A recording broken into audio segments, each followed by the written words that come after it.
And I'll just activate this cover, and I'll just try to create a boss. Firstly, I'll take this as a reference, and from the center I'll draw a construction circle. I'll hide the construction circle. Now in this circles I'll be creating bosses of maybe 0.28 dia.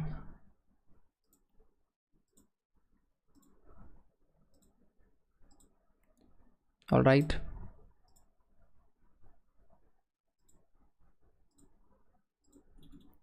and I'll just remove the external references, select all and convert to strong dia, right? And I'll just press extrude for now. I did not calculate the distances between them, so I'll just turn on the blender.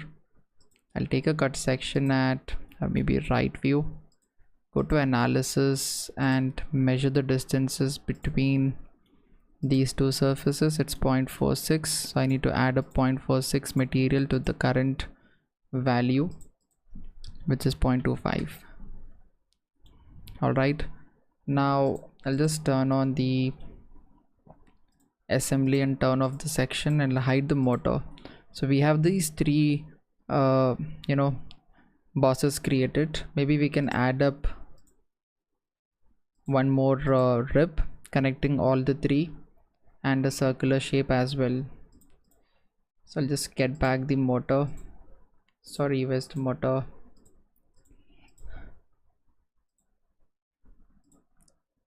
Reactivate this. I'll go to extrude, select the surface. Now from the surface I'll be selecting the edges and maintaining diameters, a radial distance of 0.1 or less than that, which is 0.57. I'm kind of creating a circular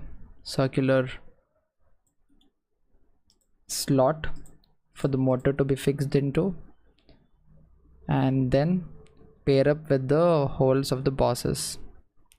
All right, so if I'm hiding this, it looks something like this. Now I'll just activate this and add up the holes for the screw. Select, reduce the diameter, select a coaxial hole, go to axis, press OK, apply standard.